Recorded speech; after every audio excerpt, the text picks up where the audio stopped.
Somewhere in a very dry corner of the Silk Road, a group of mummies has been patiently ignoring historians for centuries.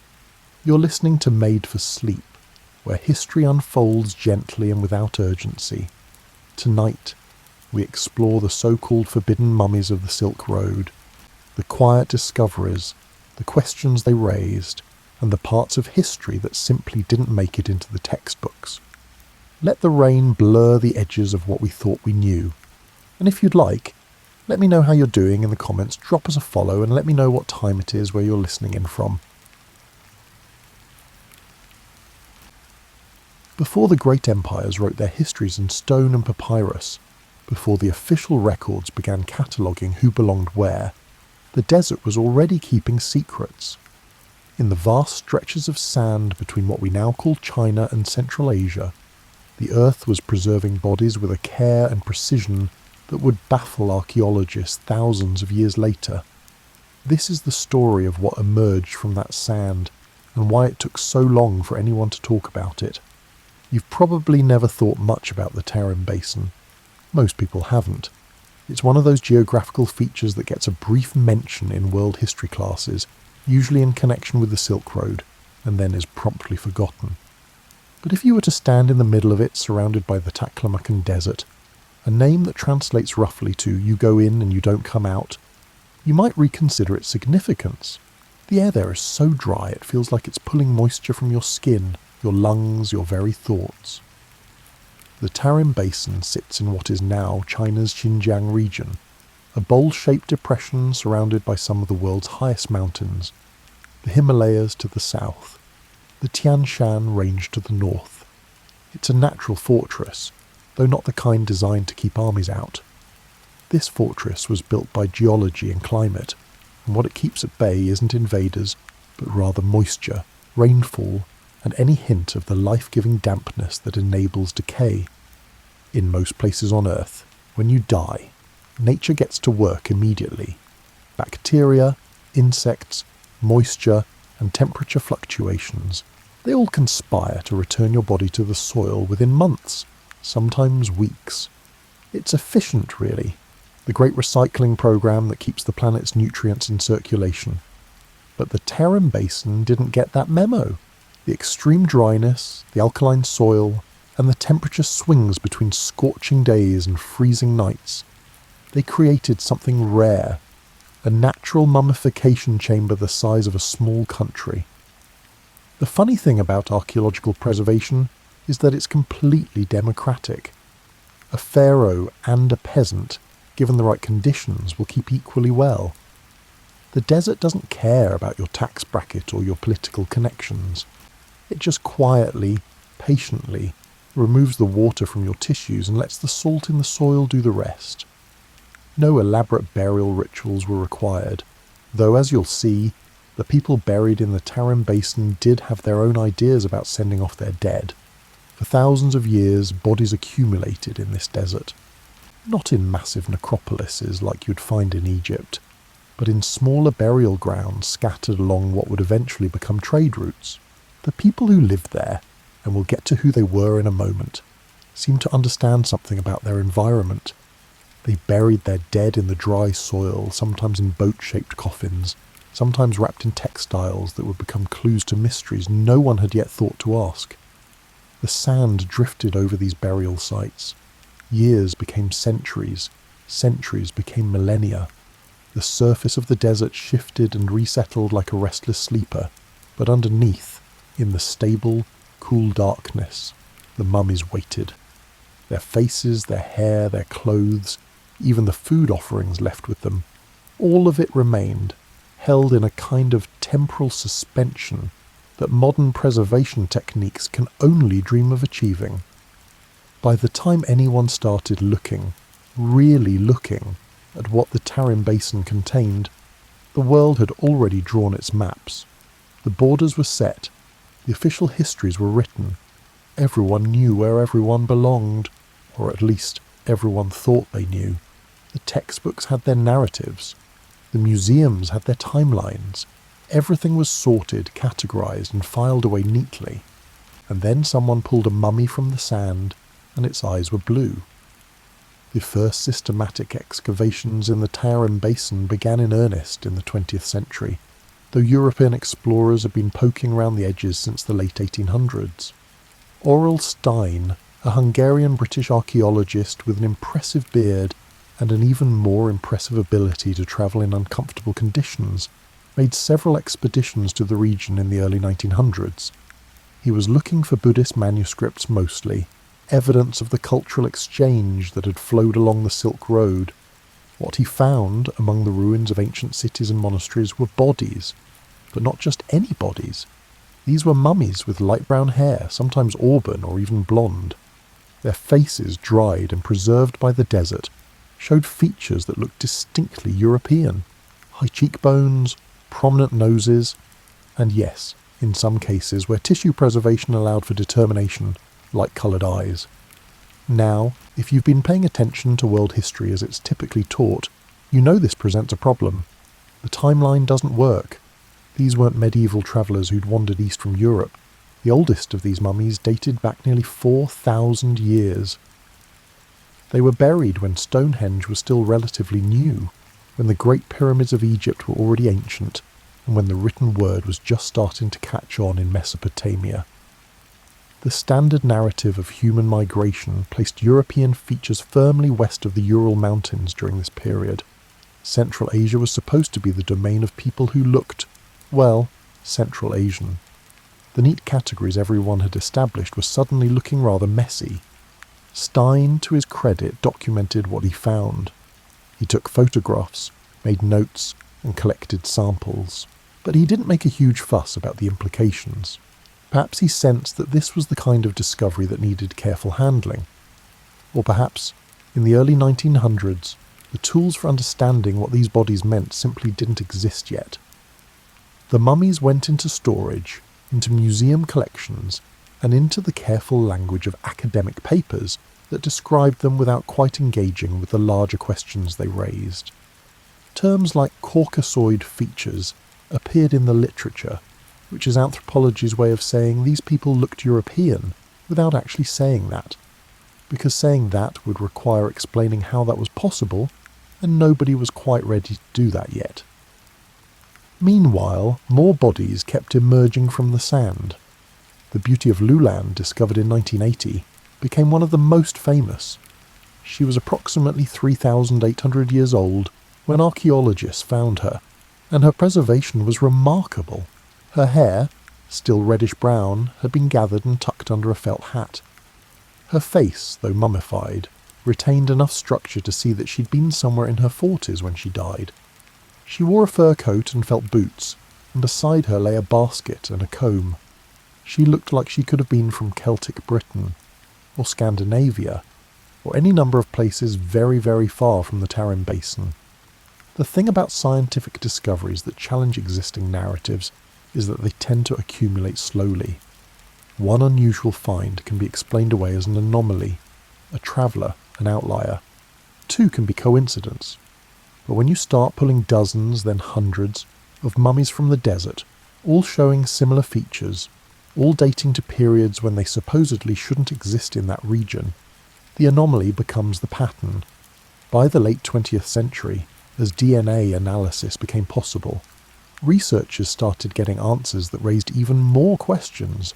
The genetic markers in these ancient bodies showed connections to populations from the Pontic-Caspian steppe, the region north of the Black and Caspian Seas. This was the homeland of the Yamnaya culture and their descendants, the people who, current evidence suggests, spread Indo-European languages across much of Europe and Asia. But here's where it gets interesting. These Tarim Basin mummies weren't pure representatives of any one population group. Their genetic signatures showed mixing, blending, and the kind of diversity you get when people from different regions meet, settle together, and build communities. They were, in the truest sense, people of the crossroads. When you picture an ancient burial, you might imagine pyramids, elaborate tombs, and chambers filled with gold and treasure. The burials in the Tarim Basin were nothing like that. They were, in their own way, far more intimate. The people who lived along these early routes buried their dead with care, but not with grandeur. The graves were typically shallow, dug into the desert floor and sometimes lined with wood or reeds. Bodies were often wrapped in textiles, layer upon layer of woolen fabric, sometimes with patterns woven in natural dyes that had survived the millennia. The colours had faded, of course, but if you looked closely at the fragments, you could still see geometric designs, borders, and the kinds of patterns that take hours at a loom to create. Many bodies were placed in wooden coffins shaped like boats, not elaborate vessels, but simple, hull-like containers made from local timber. The symbolism seems clear enough, a boat to carry the deceased on some final journey, though of course we can't know for certain what these people believed about death and what came after. The boats pointed east, generally, toward the rising sun, which might mean something, or might just mean that the people doing the burying liked consistency. The grave goods were practical. Food offerings, yes, but also tools, combs, and small bags that might have held seeds or herbs. These weren't people preparing their dead for an afterlife of luxury. They were sending them off with the things a person might need on a journey: sustenance, implements, and familiar objects. One burial, excavated near the site of Keveragul, contained a woman buried with a bag of ephedra, a plant with medicinal properties that still grows in the region. Someone had thought to include this, had perhaps known that the deceased valued these herbs, used them and needed them. It's such a small detail, but it speaks to the care involved. These weren't anonymous burials. These were people laying to rest someone they knew, someone whose preferences and needs they remembered. The textiles tell their own stories. The woolen fabrics found wrapping the mummies show advanced weaving techniques, with twill patterns and plaid designs that wouldn't look out of place in Iron Age Europe. The dyes came from local plants: madder root for reds, woad for blues, and various minerals for earth tones. The fibres themselves came from sheep, which means these communities were pastoral, raising livestock in the marginal lands around the desert's edges. Some bodies wore felt hats, tall conical affairs that would have provided excellent sun protection in the desert climate. Others had leather boots, stitched with remarkable precision considering they were made without metal needles.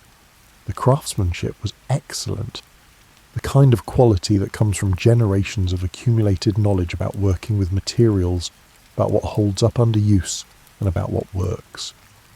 You start to get a picture of a people who knew their environment intimately. They weren't lost travellers who'd stumbled into the desert and died. They were communities that had adapted to this harsh landscape and had figured out how to live in one of the most unforgiving places on Earth. The burials reflect that adaptation. No elaborate structures that would require resources better spent on the living. No attempts to deny death or dress it up as something else. Just quiet acknowledgement, careful preparation, and the desert doing the rest. The burial sites themselves were often marked with wooden posts or small stone cairns, enough to locate the grave, but nothing ostentatious. Over time, as the sand drifted and shifted, even these markers disappeared. The graves became invisible, buried under layers of accumulated sediment, waiting for archaeologists with shovels and brushes and an interest in what the desert had preserved. You might think that discovering hundreds of well-preserved mummies with unexpected features would immediately spark international excitement and extensive research. You would be wrong. The archaeological community approached the Tarim mummies with what can only be described as extreme caution, bordering on reluctance. Part of this hesitation was practical. The region itself was difficult to access, politically sensitive, and not particularly welcoming to large-scale foreign archaeological expeditions. The early 20th century saw some exploration, yes, but it was sporadic, underfunded, and often more interested in recovering artifacts than in understanding the people who made them. But part of the hesitation was theoretical. The Tarim mummies didn't fit neatly into existing frameworks for understanding human migration and cultural development in Asia. The dominant narratives of the mid-20th century had clear ideas about where different populations belonged and when they got there. These mummies suggested a far more complex story, one that involved unexpected movements of people across vast distances at surprisingly early dates. Some archaeologists simply didn't know what to do with the evidence. The mummies showed European features, yes, but calling them European would be anachronistic. The concept of Europe as a distinct cultural entity didn't exist 4,000 years ago. These people predated the classical civilizations that would eventually define what we mean by European culture.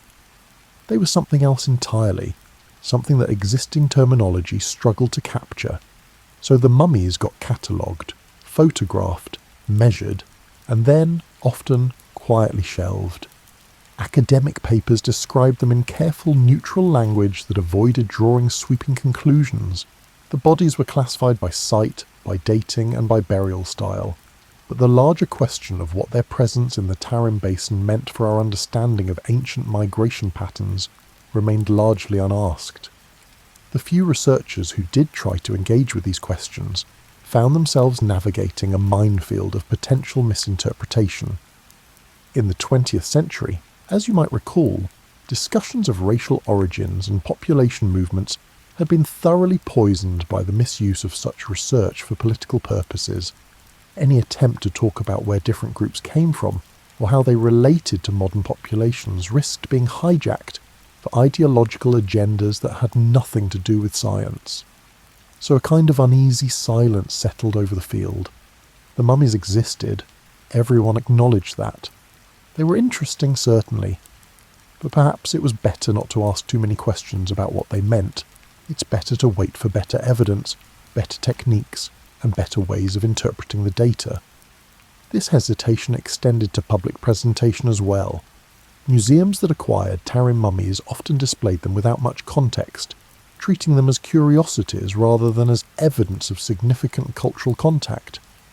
The labels might mention the Silk Road, which was safe territory, well established in popular understanding. But they rarely engaged with the uncomfortable chronology, that these people died long before the Silk Road existed as a formalised trade network, that they represented something earlier, something we didn't have a good name for. The funny thing about archaeological hesitation is that it creates a vacuum, and nature abhors a vacuum. When mainstream archaeology declined to engage fully with the implications of the Tarim mummies, the void got filled by less rigorous interpretations. Fringe theories proliferated: lost tribes, Aryan origins, ancient seafarers. The mummies became props in any number of dubious narratives, precisely because the legitimate archaeological community had failed to tell their story clearly. It wasn't until the late 20th century, when DNA analysis provided a new tool for understanding ancient populations, that the hesitation began to lift. Suddenly, instead of arguing about skull measurements or subjective assessments of features, researchers could look at actual genetic markers, trace lineages, and build family trees that connected ancient peoples to each other and to modern populations. Even then, the process was slow. Getting permission to extract samples from valuable, well-preserved mummies took time and negotiation. The techniques themselves were evolving, becoming more precise and less destructive. Early DNA studies often damaged the samples they analysed, which made museums understandably reluctant to allow testing on irreplaceable specimens. While archaeologists were being cautious about the mummies themselves, a quieter revolution was happening in the study of the objects buried with them. Textiles and tools don't carry the same political weight as human remains.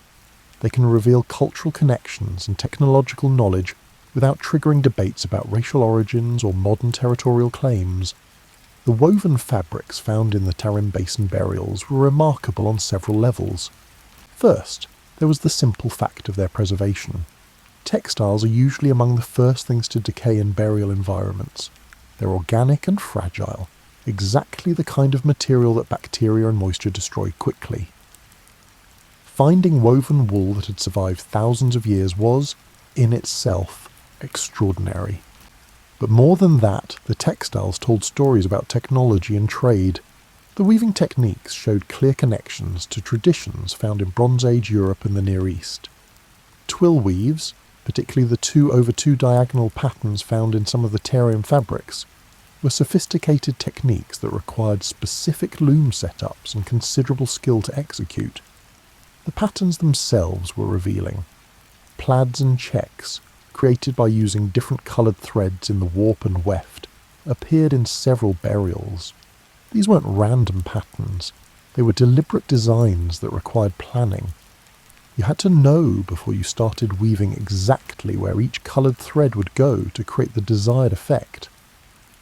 The people making these textiles had both the technical knowledge and the aesthetic sensibility to create complex, attractive fabrics. Some of the dyes used in the textiles came from plants that grew locally in Central Asia. Others suggested trade connections or, at minimum, knowledge of dye-producing plants from regions far to the west. Madder root, which produces a stable red dye, was used extensively. The quality of the red colour in some samples suggested sophisticated dye techniques, including mordanting processes that helped the colour bond permanently to the wool fibres. The tools buried with the dead were equally informative. Combs made from wood and bone showed wear patterns consistent with regular use on human hair. Some of the women's burials included spindle whorls, the weighted discs that helped create consistent thread tension when spinning wool. These weren't symbolic objects. They showed the nicks and smoothing of actual use. Baskets found in several graves demonstrated expert knowledge of local plant resources. The weavers had used reeds and grasses specific to the Central Asian wetlands, crafting containers that were both functional and aesthetically pleasing. The weaving techniques varied from simple plaiting to more complex twined structures, suggesting a rich tradition of basket making that drew on multiple cultural influences. Leatherworking was another area where the archaeological evidence proved illuminating. The boots and bags found with the mummies showed advanced tanning techniques. The leather was soft, supple, and precisely stitched. Some pieces showed decorative elements, tooled patterns, dyed sections that went beyond pure utility into the realm of craft and artistry. What emerged from studying these objects was a picture of material culture that blended influences from multiple regions. The textiles showed connections to Western weaving traditions. The basket-making techniques had local Central Asian roots. The leatherworking showed innovations that might have been indigenous developments or might have been learned from neighbouring cultures. This mixing of traditions makes sense when you think about it. The Tarim Basin wasn't isolated. It sat at the crossroads of several ecological zones and migration routes. People moving through the region would have brought their technologies with them, shared knowledge, and learned from each other. Over generations, these different traditions would blend, creating hybrid forms that combined the best elements of multiple approaches. The tools also revealed something about daily life that the mummies themselves couldn't show. These communities were pastoral, certainly. The abundance of wool and leather made that clear. But they were also settled enough to invest in relatively elaborate textile production. You don't build a complex loom if you're moving camp every few weeks. You don't develop sophisticated weaving patterns unless you have the time and stability to experiment and refine techniques. Food remains found in some graves added another layer to this picture. Wheat and millet, both cultivated grains, appeared alongside the bones of sheep and cattle. These people practiced mixed agriculture, growing crops where irrigation allowed, while also maintaining herds that could graze the marginal lands around the desert's edges. It was a balanced approach to survival in a difficult environment, combining multiple food sources to hedge against the failure of any single one. Open a world history textbook from the mid-20th century, and you'll find a remarkably tidy story about human migration and settlement. Modern humans evolved in Africa, spread into Europe and Asia in distinct waves, and eventually populated the entire globe. Each region got its own chapter, its own civilization, its own neat progression from hunter-gatherers to farmers to city builders. The Silk Road, when it appeared in these narratives, was a medieval phenomenon, maybe stretching back to classical antiquity if the textbook was being generous. It connected East and West, facilitated the exchange of goods and ideas, and maybe contributed to the spread of Buddhism.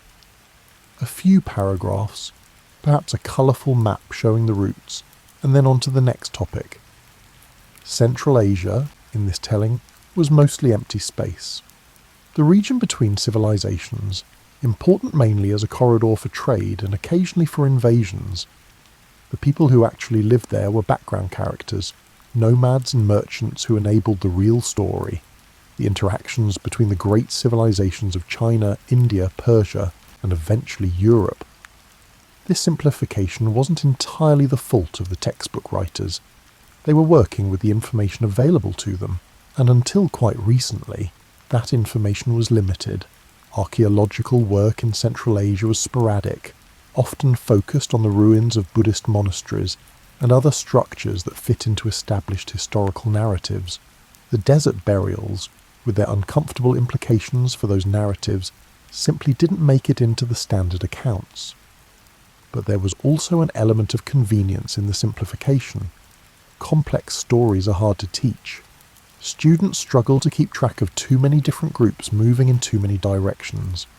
Teachers appreciate narratives that build logically from one chapter to the next.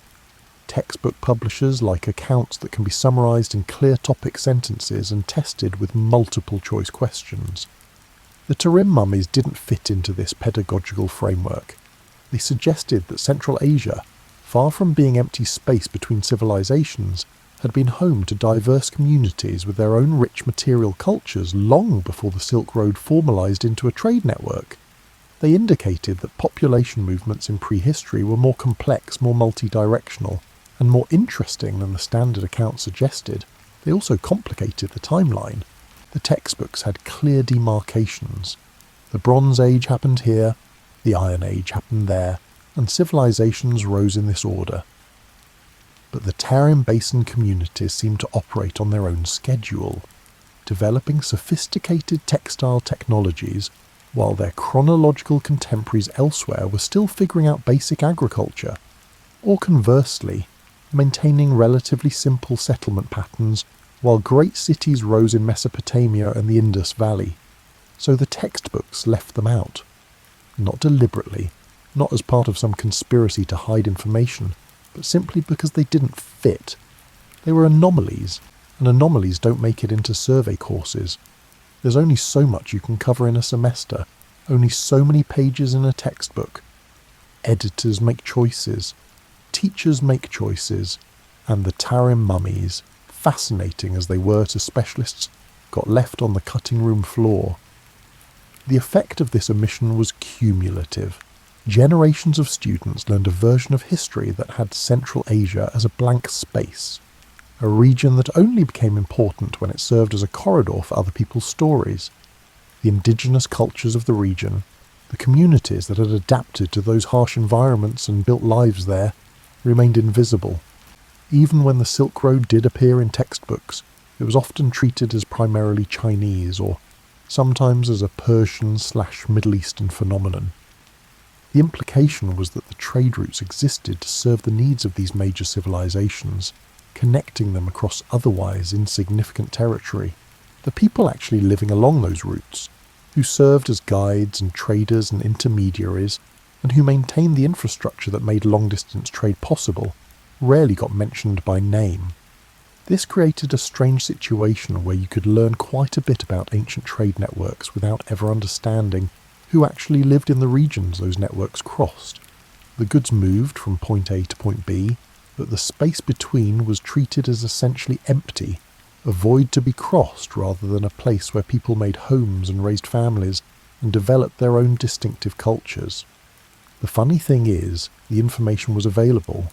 Archaeological reports existed. Museums had specimens. Academic journals published articles. But there's a difference between information existing somewhere in specialist literature and information being integrated into the broader narrative we tell about human history. The Tarim Mummies existed in the former category, but not the latter. By the late 1980s and early 1990s, several factors converged to force a re-evaluation of what the Tarim Mummies meant.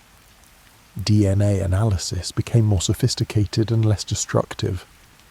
Archaeological techniques improved, and perhaps most importantly, a new generation of researchers approached the material without the same theoretical baggage that had constrained earlier work.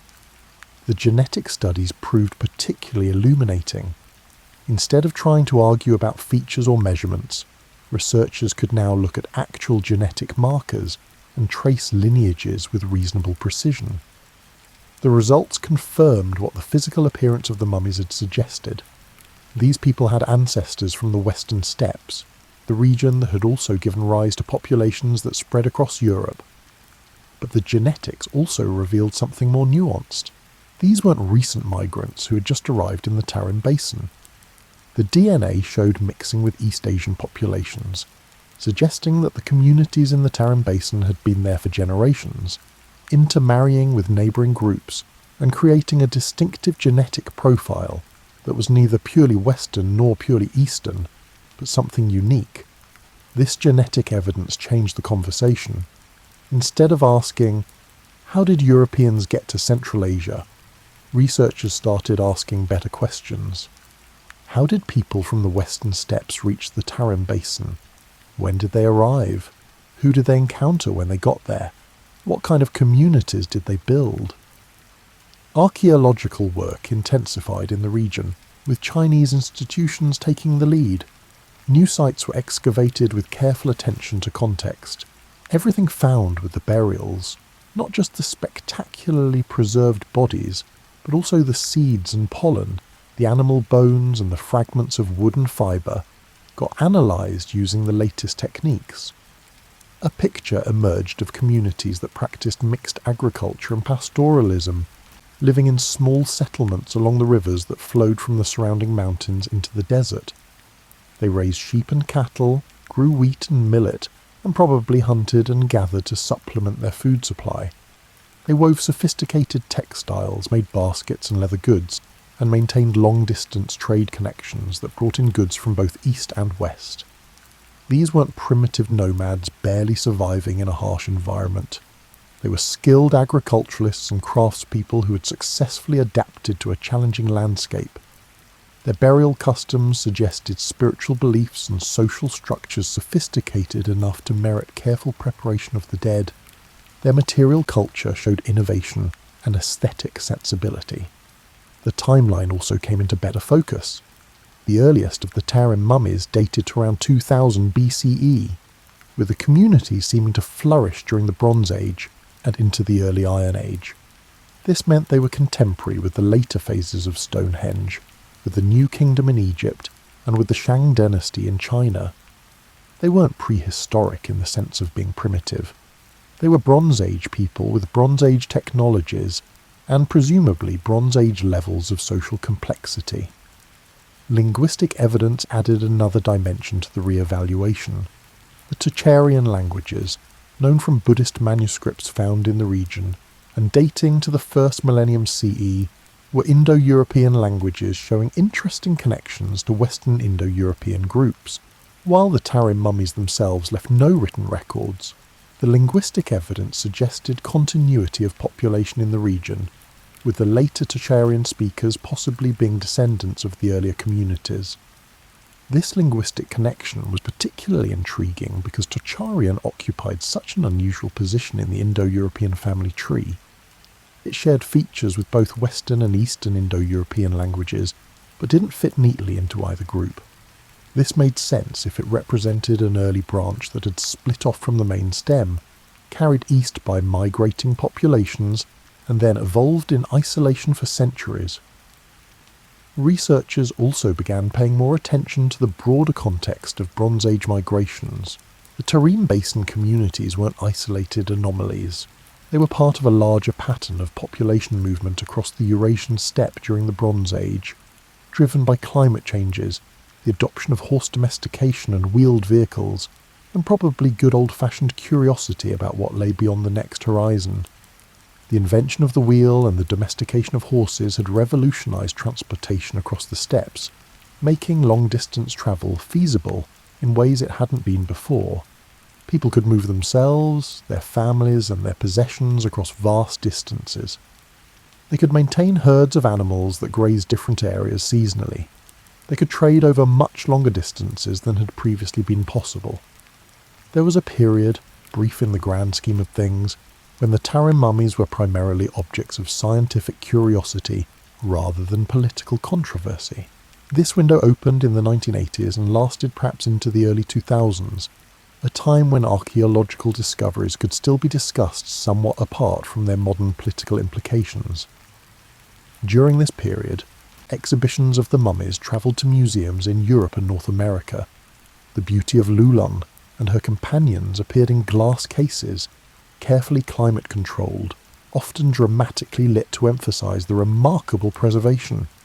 Museum visitors crowded around to see faces from 4,000 years ago, hair and skin and clothing that had survived when by all rights they should have crumbled to dust.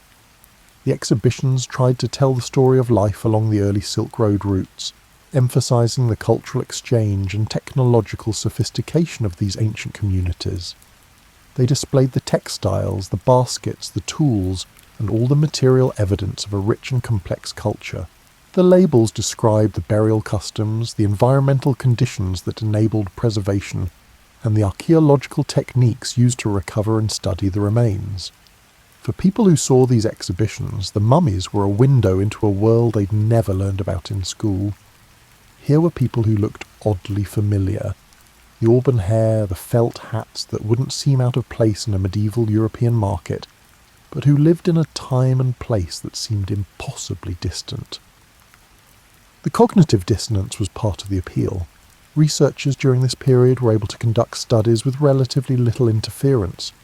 They could extract small samples for DNA analysis, could photograph and measure and catalogue without having to navigate complex political considerations. The work was still painstaking and still required careful negotiation with Chinese authorities who controlled access to the specimens, but it was possible. Some of the most important findings came from these studies. Researchers determined that the mummies showed no signs of violent death. These weren't victims of warfare or sacrifice. They were people who had died from disease, injury, old age, the normal hazards of life in the ancient world. The burial showed care and respect, suggesting that these communities valued their dead and wanted to send them off properly. Analysis of the stomach contents in some mummies revealed final meals, grains probably cooked into porridge or bread, sometimes with traces of meat. One mummy had apparently eaten dairy products shortly before death. These details brought the abstract past into sudden, intimate focus. These were people who had favourite foods, who had eaten meals prepared by family or community members, and who had experienced the simple comfort of a full belly. The textiles, subjected to increasingly sophisticated analysis, revealed dye recipes and weaving techniques that showed remarkable consistency across generations. Someone had learned how to create that particular shade of red from madder root, and had passed that knowledge to their children, who passed it to theirs. The continuity was visible in the fabrics, generations of weavers refining their craft, experimenting with patterns and maintaining standards of quality. Tool marks on the wooden coffins showed that the carpenters had used bronze implements, working with local woods that were strong enough to construct burial containers, but scarce enough that the wood had to be used carefully and efficiently. The joints were well made, the pieces fitted together with precision that suggested real carpentry skills, not just crude assembly. Some researchers focused on facial reconstruction, using the well-preserved skulls and modern techniques to approximate what the mummies might have looked like in life. The results were striking.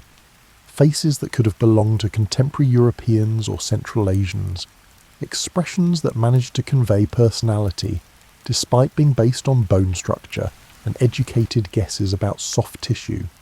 These reconstructions appeared in documentaries and magazine articles, helping to humanize the mummies, to make them feel less like archaeological specimens and more like actual people who had lived and died and been mourned. A woman with a slight smile, a man with a prominent nose and what looked like laugh lines around his eyes, a child, perhaps 3 years old, whose short life had ended for reasons now impossible to determine. The research also revealed that the communities had faced challenges. Skeletal analysis showed signs of nutritional stress, periods when food had been scarce enough to affect growth and bone development. Some individuals showed evidence of injuries that had healed, suggesting both that they'd survived accidents or violence, and that they'd received care afterward and time to recover. probably help from community members who could support them while they healed. This was a picture of human life in all its complexity. Not noble savages living in harmony with nature, not brutal primitives struggling to survive. Just people dealing with the challenges of their environment, developing technologies and social structures that help them thrive, passing their knowledge to the next generation, and eventually dying and being buried with the hope that whatever came next would be better than what they'd left behind. One of the most fascinating aspects of the Tarim Basin communities was their position at the literal crossroads of different cultural spheres.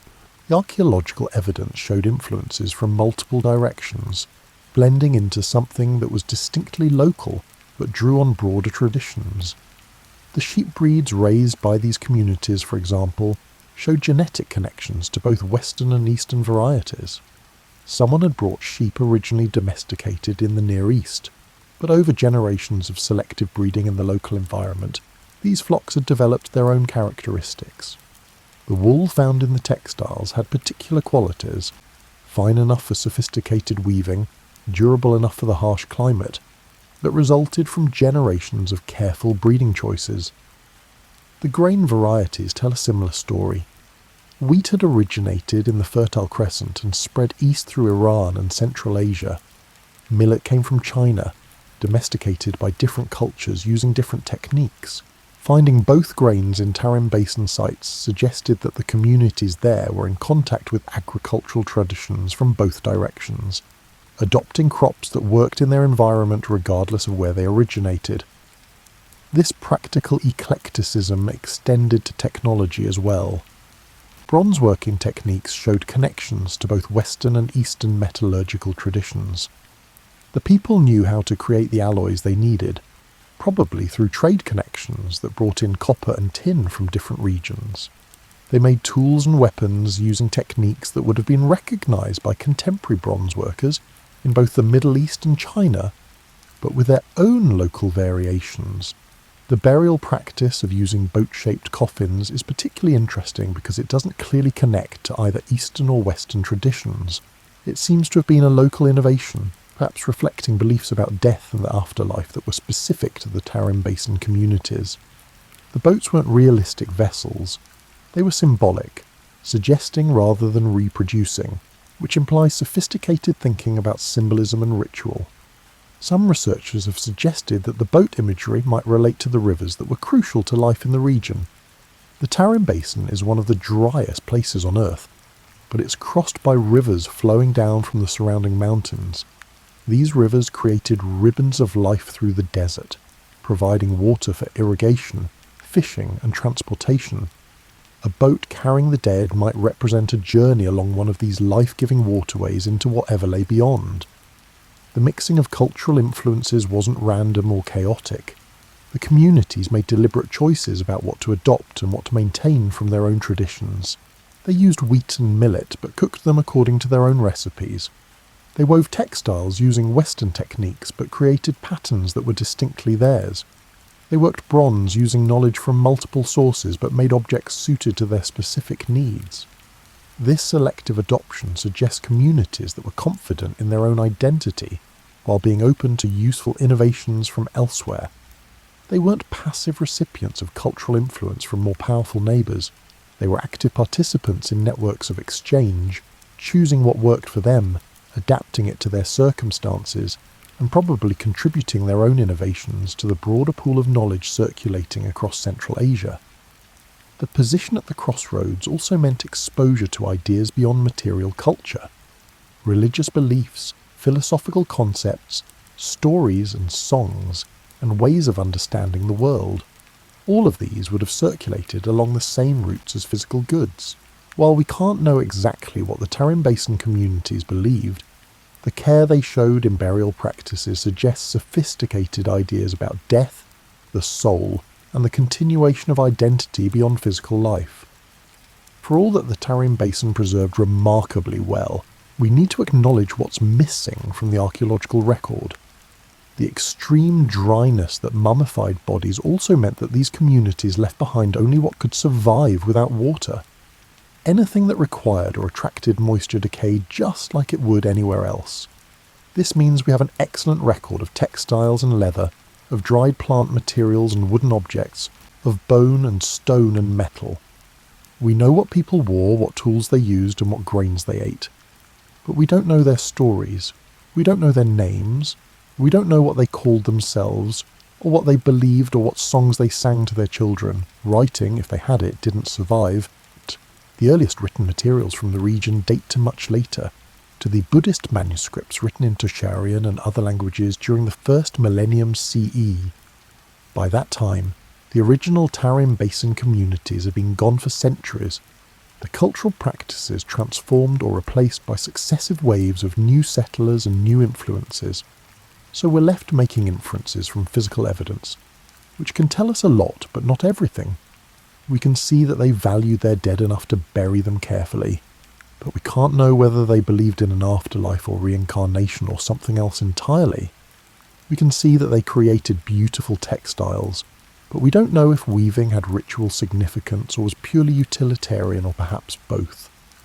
The food offerings in the graves tell us they thought the dead might need sustenance, but not whether that was a literal belief or a symbolic gesture.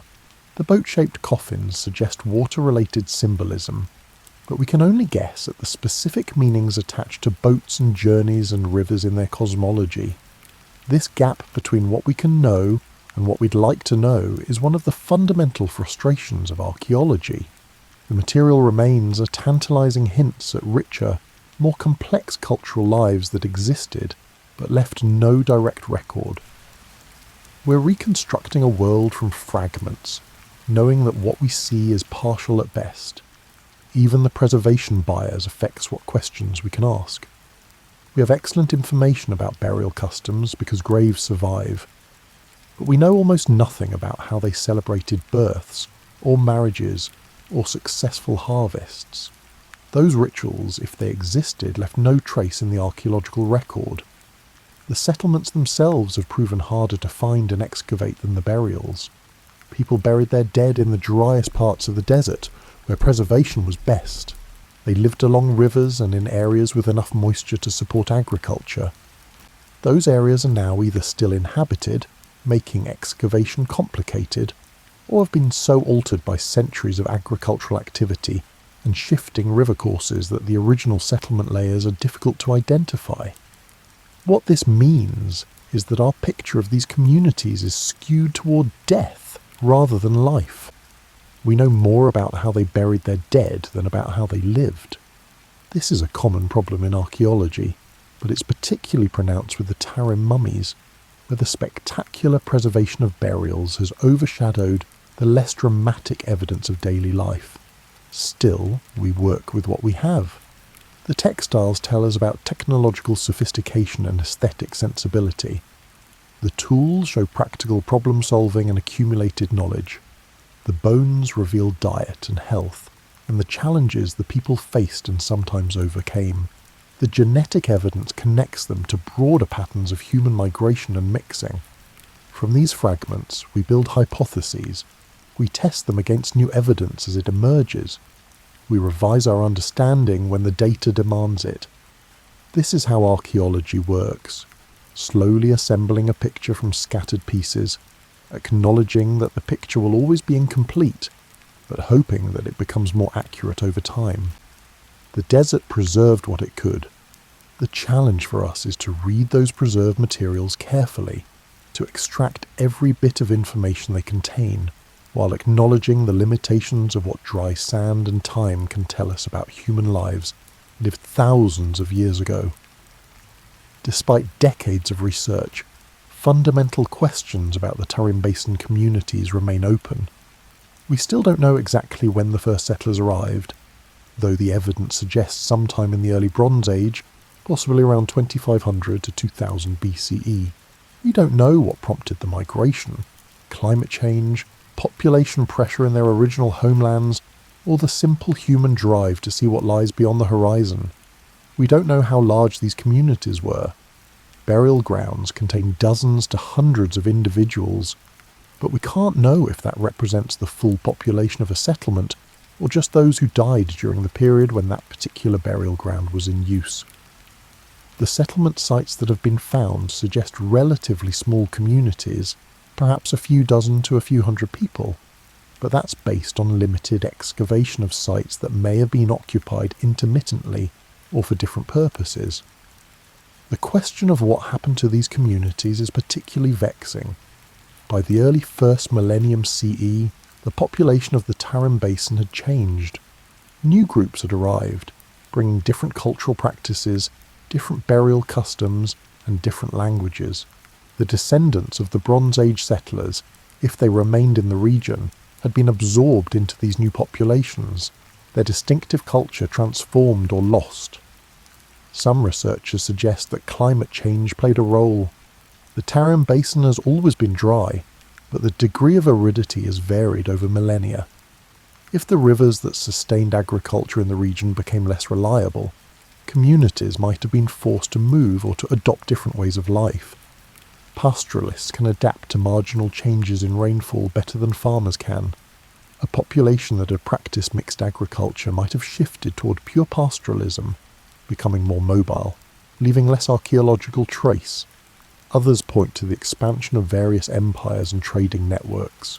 As the Silk Road became more formalized, as powerful states in both China and Central Asia started taking interest in controlling trade routes, the smaller independent communities of the Tarim Basin might have been absorbed, displaced, or transformed by these larger political forces. Being at the crossroads became less advantageous when the crossroads became contested territory. The genetic studies have added new layers to these questions. The DNA of modern populations in the region shows that they're descended from multiple waves of migration and mixing, with contributions from East Asian, Central Asian and Western Eurasian populations. The Bronze Age Tarim communities are part of this mix, but they're not the whole story. Their genetic legacy persists but is heavily blended with other groups that arrived later. This raises questions about cultural transmission and identity. When does a population change enough that we can no longer say it's the same culture? If the descendants of the Bronze Age communities adopted new languages, new religions, new burial customs, and new technologies, are they still the same people? Or have they become something else? Archaeology tends to define cultures by their material remains, which means that changes in pottery styles or burial practices can mark the transition from one culture to another in the archaeological record. But people don't experience culture as pottery styles. They experience it as language, belief, practice, and identity. Those things can persist even when material culture changes, or they can disappear even when material culture shows continuity. The Tarim mummies force us to think about these questions because they represent communities that were culturally distinct but not isolated, maintaining traditions that connected them to distant homelands while adapting to a new environment and incorporating influences from neighbours in all directions. They were neither pure representatives of a Western culture transported east, nor fully assimilated into Eastern cultural spheres. They were something in between, something hybrid, something that defies easy categorization, and that, perhaps, is the most important lesson they offer. Human cultures don't exist in neat, bounded categories. They bleed into each other, borrow from each other, and transform in response to new circumstances while maintaining threads of continuity with the past. The Tarim Basin communities were doing 4,000 years ago what humans have always done: adapting, innovating, maintaining some traditions while adopting new ones, and building lives in the circumstances they found themselves in. You might be wondering why any of this matters. These were small communities in a remote region, gone for thousands of years, leaving behind mummified remains and some well-preserved textiles. Why should we care about their story?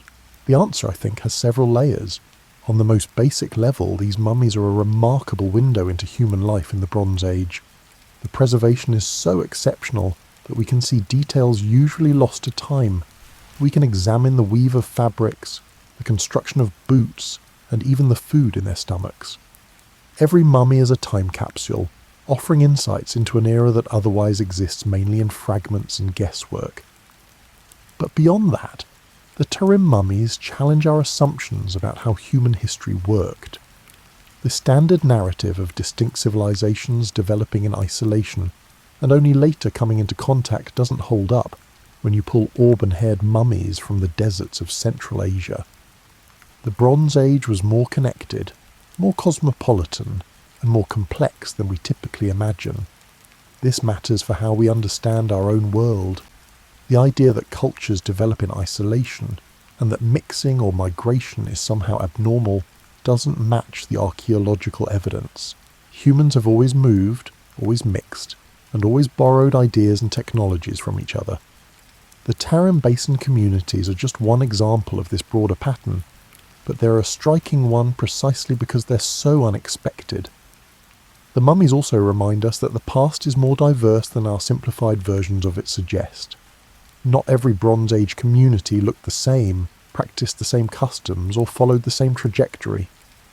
There was room for experimentation, for local variation, and for communities that combined influences from multiple sources into something unique. There's also something humbling about archaeological discoveries that challenge existing narratives. They remind us that we don't know everything, that our understanding of the past is always provisional, always subject to revision when new evidence emerges. The textbooks that left out the Tarim mummies weren't lying. They were working with incomplete information and making choices about what to include in limited space. But their omissions left gaps in our collective understanding, gaps that new research is only now filling in. The story of the Tarim mummies is also a story about scientific progress. The techniques that finally allowed researchers to understand these communities, DNA analysis, isotope studies, and advanced textile analysis, didn't exist when the mummies were first discovered. The questions we can ask now are different from the questions researchers could ask 50 or 100 years ago. This suggests that there's more still to learn, more questions we'll be able to ask as techniques continue to improve. Perhaps most importantly, the Tarim mummies belong to a part of the world that has often been overlooked in Western narratives about history. Central Asia appears in those narratives mainly when it intersects with European or East Asian history, as a route for invaders or traders, but rarely as a place with its own significant cultural developments. The mummies force recognition that Central Asia has a deep history, that communities there were doing interesting things long before they showed up in anyone else's historical records. This shift in perspective, from seeing Central Asia as a blank space on the map to recognizing it as a region with its own rich history, is overdue. It doesn't diminish the achievements of other regions. It adds complexity to our picture of human development, showing that innovation and adaptation were happening in many places simultaneously, and that the threads of human history run in more directions than simple east-west or north-south narratives suggest. The Tarim Basin keeps giving up its secrets slowly and reluctantly in the careful hands of archaeologists working with brushes and shovels and increasingly sophisticated laboratory techniques. Each new excavation reveals more burials, more textiles, and more evidence of lives lived along the margins of the desert 4,000 years ago. The mummies themselves rest now in climate-controlled museum cases, far from the sand that preserved them. Their faces, dried but intact, look out at museum visitors with expressions impossible to read. Are they serene, surprised, simply neutral, the way faces become when muscle tension is replaced by desiccation? We project our interpretations onto them, as humans have always projected interpretations onto the dead. But beyond the projections and interpretations, beyond the debates about what they mean for modern politics or ethnic identities, the mummies are fundamentally just evidence of human persistence. People saw a difficult landscape and found ways to thrive in it. They developed technologies suited to their environment. They raised children and buried their dead and wove beautiful fabrics in the brief spans of time allotted to them. They weren't trying to become mysteries for future archaeologists to puzzle over. They were just living their lives, doing the best they could with the knowledge and resources available to them, probably never imagining that thousands of years later, people would examine their clothing and analyze their DNA and argue about what their presence in the Tarim Basin means. The desert preserved them not because they were important, but because the conditions were right. The dry air, the salt, and the stable temperature underground, these didn't care about preserving history. They just happened to create an environment where organic materials didn't decay, where bodies mummified instead of rotting, and where time stopped its usual work of returning everything to dust. What we do with that preservation is up to us. We can study the evidence carefully, build our hypotheses tentatively, and revise our understanding when new data demands it. We can acknowledge what we don't know while working to fill in the gaps. We can resist the temptation to make the past simpler or more dramatic than it actually was. The truth, as far as we can determine it from mummies and textiles and ancient seeds, is that the Tarim Basin was home to communities that blended influences from multiple regions, that adapted successfully to a harsh environment, and that maintained their cultural identity while remaining open to innovation. They were neither purely Western nor purely Eastern, neither primitive nor highly civilized by the standards we typically apply to Bronze Age cultures. They were just people, navigating the challenges of their time and place. Their story didn't make it into the textbooks because it complicated narratives that depended on clear categories and simple timelines. But complication, it turns out, is close to the truth than simplification. The past was messy, diverse, and full of exceptions to every rule we try to impose on it. The Tarim mummies are one of those exceptions, and their presence in the archaeological record enriches our understanding of how human cultures have always worked. So the next time you see a map of the Silk Road, with its neat lines connecting east and west, remember that those routes crossed lands where people had been living for thousands of years, where communities had developed their own cultures long before the great trade networks formalised. Remember the mummies in their boat-shaped coffins wrapped in plaids and felt, buried with baskets and combs and offerings of grain. Remember that history is bigger and stranger, and more interesting than any textbook can capture. That every blank space on the map probably isn't as blank as it appears, and that the desert keeps secrets that archaeology only slowly reveals. And remember that those secrets, when finally uncovered, usually show us that human beings have always been more adaptable, more innovative, and more capable of thriving in unexpected places than we give them credit for. This sand covers, and the sand reveals, in its own time, at its own pace.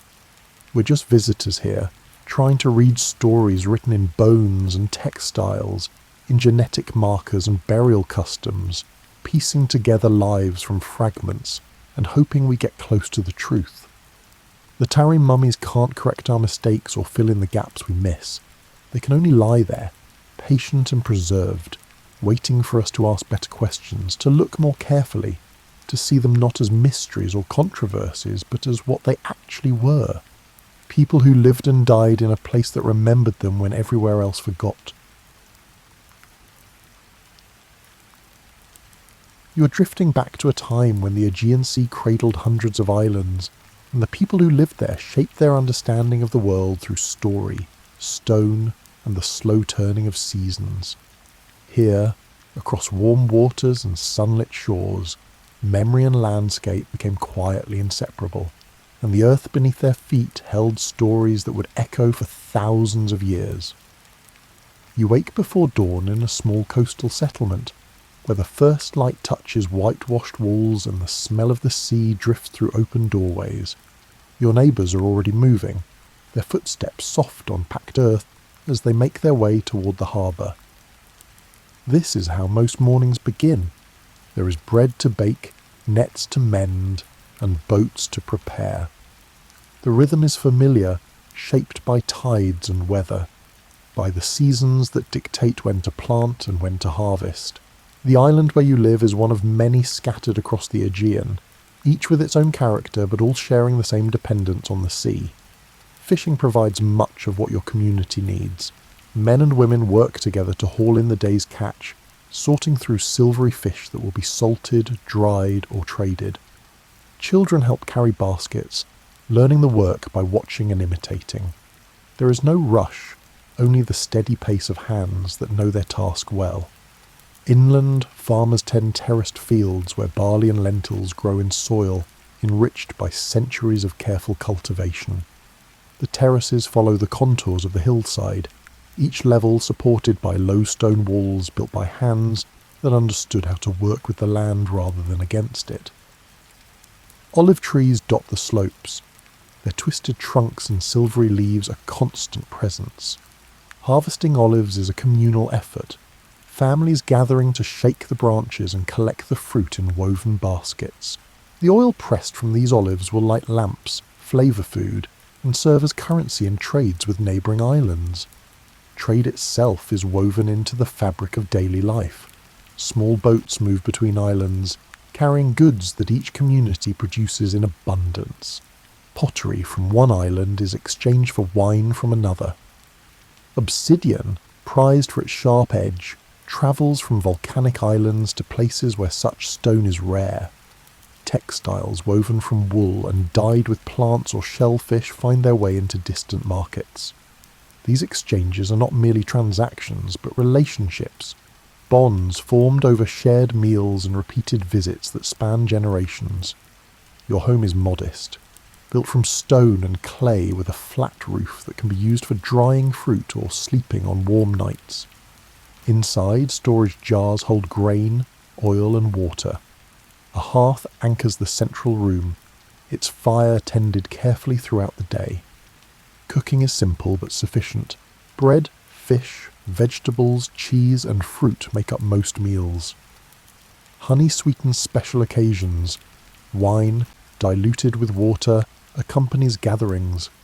Life moves in cycles you can anticipate. Spring brings planting and the return of migrating birds.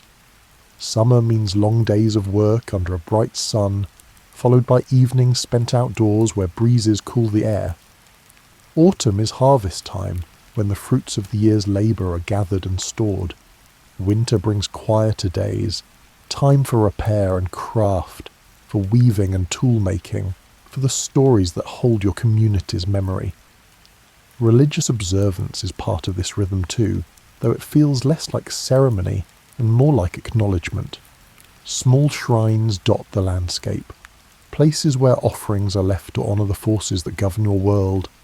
A bit of grain poured onto the ground, a cup of wine spilled into the sea, flowers placed on a stone altar. These gestures are simple, a way of maintaining balance with the world around you. Neighbours know each other well. Disputes are settled through discussion, often with the guidance of elders whose experience commands respect. Celebrations mark births, marriages, and successful harvests. Music comes from simple instruments, flutes and drums that accompany singing and dancing. Children play games that teach cooperation and skill, running through narrow streets or along the shore where waves lap at the sand. The sea is always present, its moods familiar. Calm days allow for longer journeys. Rougher weather keeps boats close to shore. Storms are respected but not feared. Your ancestors learned to read the sky and water, to know when conditions favour travel and when it is wiser to wait. This knowledge passes from one generation to the next, carried in stories and observation, in the thousand small lessons that come from living close to something powerful yet predictable. Evenings often find you seated outside, watching the sun sink toward the horizon. The sky shifts through shades of orange and pink, then deepens to blue and finally to the soft darkness where stars emerge one by one. These moments feel timeless, as though your grandparents and their grandparents before them saw the same sky, felt the same breeze, and heard the same gentle sounds of a community settling into rest. This is the world you inhabit, unremarkable in its rhythms yet rich in the small comforts that steady hands and familiar routines provide. The land is generous when tended with care. The sea offers its bounty to those who respect its nature. And the people around you, bound by shared labour and shared seasons, form a web of support that makes life not just survivable, but quietly good. The islands of the Aegean rest on a foundation that is far older than human memory, shaped by forces that work on a timescale measured in thousands and millions of years. Beneath the blue waters and fertile slopes, the earth itself is slowly, constantly in motion. This movement is gentle on a human scale, nearly imperceptible in the span of a single lifetime, but over long ages it has built mountains, opened seas, and created the very ground you walk upon. Your island, like many others in the Aegean, owes its existence to volcanic activity. Deep below the surface, molten rock rises from the Earth's interior, finding pathways through cracks and weaknesses in the crust. When this molten material reaches the surface, it cools and solidifies, layer upon layer, gradually building cones and ridges that eventually break through the sea to become islands. The process is not rapid. It happens in increments, in eruptions separated by decades or centuries, each one adding to what came before.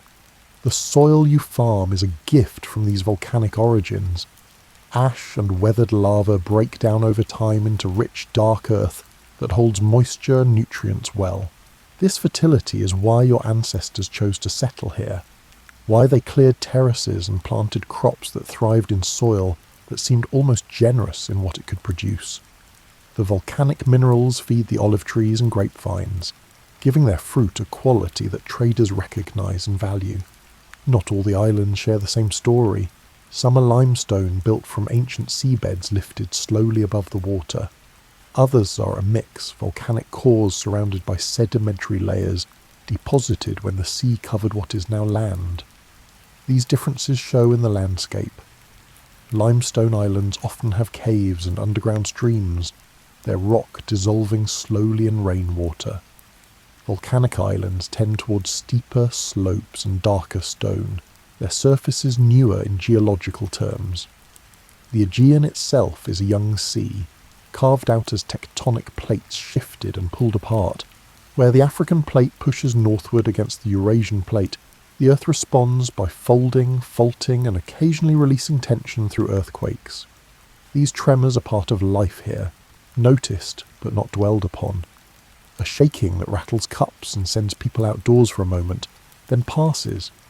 Buildings are constructed with this in mind, walls thick and low, designed to flex rather than shatter. Volcanic islands sometimes show signs of their fiery origins in ways that are visible on the surface. Hot springs bubble up in certain locations, their water carrying minerals that leave colourful deposits on the surrounding rock. Steam vents release warmth into the air. These features are considered useful, even beneficial. The hot water soothes aches and is thought to have healing properties. The warmth from vents can be harnessed for cooking or keeping spaces comfortable during cooler months. Coastlines are not fixed. Over generations they shift in response to the sea's persistent work. Waves carve into softer rock, creating coves and beaches. Sediment carried by rivers and streams accumulates in sheltered bays, gradually extending the land. Cliffs erode, their material tumbling into the water and eventually becoming sand. Harbours that once offered deep anchorage may silt up, requiring communities to adapt, to build in new locations or dredge channels to maintain access. The seafloor itself holds remnants of past landscapes. Pottery shards and stone anchors rest on submerged shelves that were once dry land, drowned when sea levels rose as ice sheets melted at the end of colder periods. These changes happened gradually, over centuries, giving people time to move upslope, to resettle, and to adjust. The stories of those older settlements fade but do not disappear entirely, preserved in fragments and in the collective memory of where ancestors once lived. Islands also rise and fall, though the movement is slow. Tectonic forces can lift sections of the coast, leaving ancient beaches perched above the current shoreline. Other areas subside, sinking gradually so that structures built at the water's edge eventually stand in shallow water. These shifts are noticed when old markers no longer align with the present landscape, when a stone that once sat well above the tide now feels the sea's reach.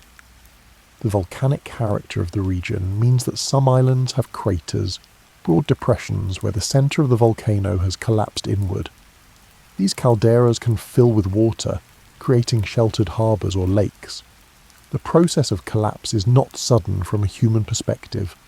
It occurs over many eruptions as magma chambers empty and the ground above slowly settles into the space left behind. By the time you see a caldera, it is already ancient, its formation complete long before your community's memory. This landscape, varied and slowly shifting, provides the stage for human life. The same forces that create rich soil and sheltered bays also shape the stories people tell about the world. When the earth shakes, when steam rises from a fissure, when a distant island changes shape over the course of generations, these events become woven into the fabric of understanding. They are explained, remembered, and passed down, not as mysteries, but as parts of the natural order that deserve respect and attention. Stories are the threads that connect one generation to the next, carrying forward what matters most about how the world works and where your community comes from. In a culture without written records, memory is shared through telling and retelling, through the rhythm of repeated phrases and the structure of narratives that make information easier to hold and pass along. This is how knowledge survives, how the past remains present, and how explanations for unusual events take shape and endure. You grow up hearing these stories. They come in the evenings, when work is done, and people gather in the fading light. Elders speak, and younger listeners absorb not just the words but the patterns, the ways of describing and explaining that make sense of the world. Some stories are about ancestors, about the founding of your settlement, or the first person to plant an olive tree on this particular hillside. Others explain natural phenomena, offering frameworks for understanding why the earth shakes, why some years bring more rain than others, why certain islands have features that others lack. These narratives are not rigid. Each telling can shift slightly depending on the teller, the audience, and the circumstances. Details are added or subtracted, emphasis moves, and new observations are woven in. This flexibility allows the story to stay relevant and to adapt to what the community knows and needs. Yet the core remains stable, held in place by the structure itself, by phrases that are repeated the same way each time, and by sequences of events that follow a familiar order. When something unusual happens, the community works to make sense of it. An earthquake that is stronger than most, a change in the shape of a nearby island, a particularly vivid sunset that paints the sky in unfamiliar colours. These events are discussed compared to past occurrences, fitted into the framework of what is already understood.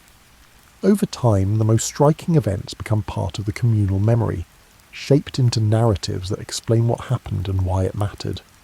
The process is collaborative. Multiple voices contribute, each adding perspective. Someone remembers a similar event from their childhood. Another recalls what their grandparents said about an even older occurrence. Details are debated, consensus is reached, and gradually a version emerges that satisfies the need for explanation. This version is then repeated and refined through telling, until it settles into a form that can be remembered and passed on. Symbols and imagery help carry these memories. The Great Wave is described in terms that evoke its size and power, without needing to recount every specific detail. A volcanic eruption might be remembered through the colour of the sky, the smell of the air, and the way ash settled on rooftops. These sensory markers anchor the story, making it vivid enough to stay in memory across years and generations.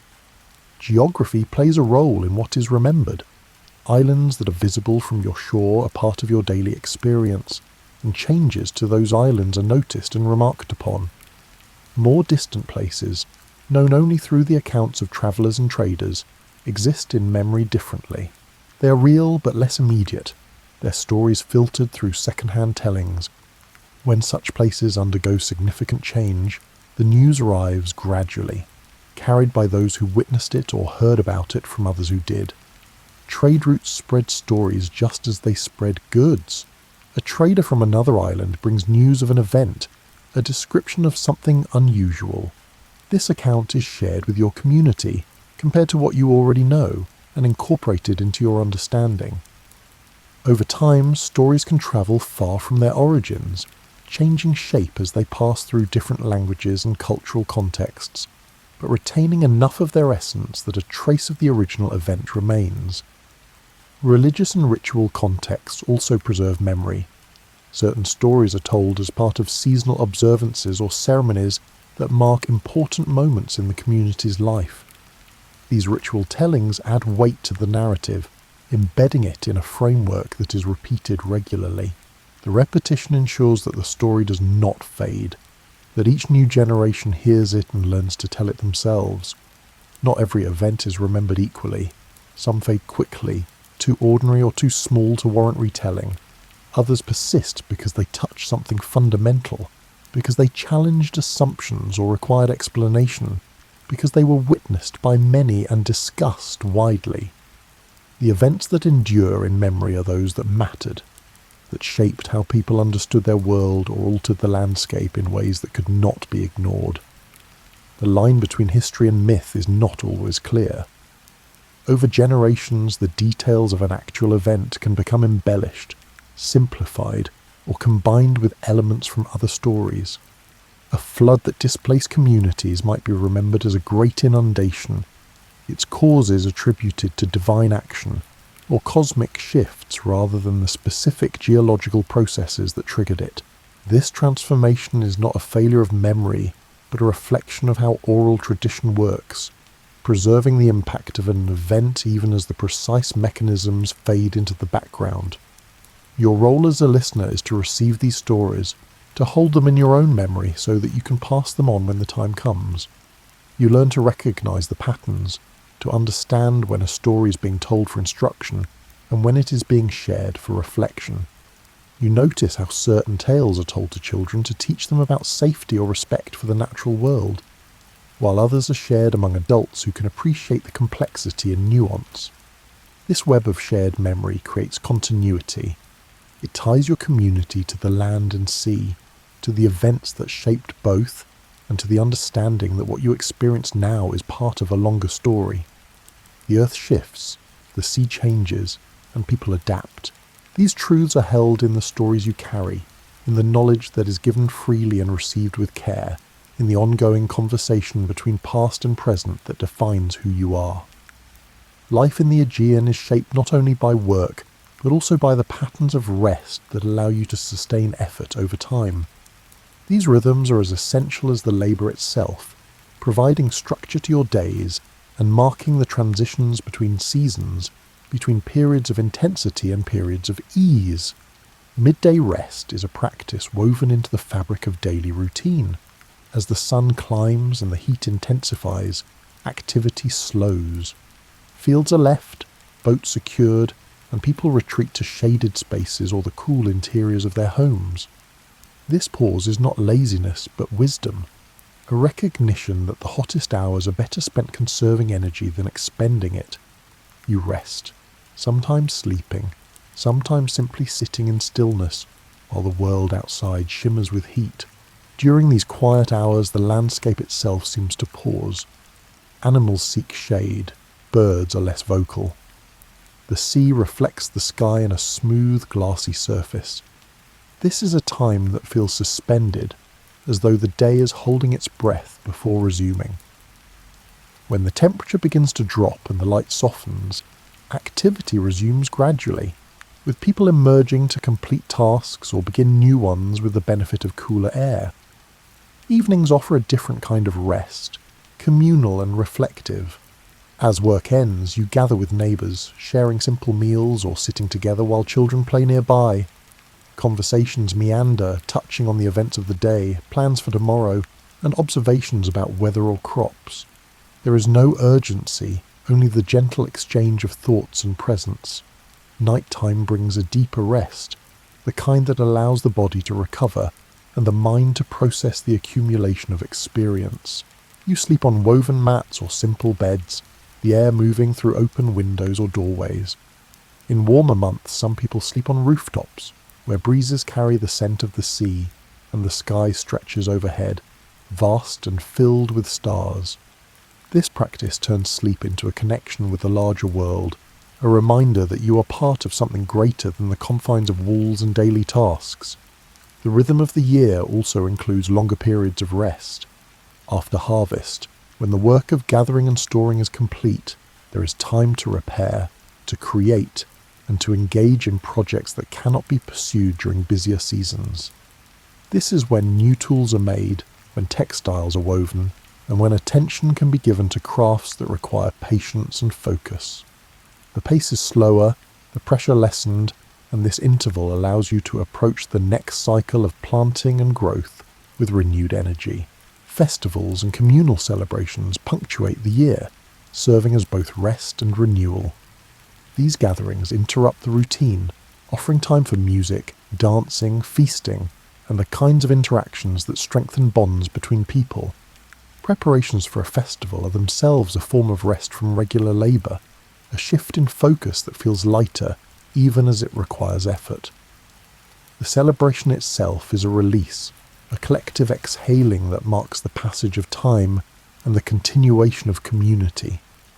Rest is also found in the small pauses throughout the day, a moment to watch the sea, to notice the play of light on water, a brief stop to greet a neighbour, to exchange a few words that carry warmth and recognition. These intervals are not planned but arise naturally, and they serve to break the monotony of repetitive tasks, to remind you that life is not only about accomplishment, but also about presence. Sleep, too, varies with the seasons. Longer winter nights offer extended rest, a gift of darkness that allows the body to recover from the exertions of the year. Summer nights are shorter, but often broken by the need to tend to animals or to check on drying crops. Even so, the total amount of rest balances over time, the body adjusting to the demands and opportunities of each season. Children learn these rhythms by living within them, observing when adults pause and understanding that rest is part of the natural order. They nap when tired, play when energized, and absorb the knowledge that there is a time for everything.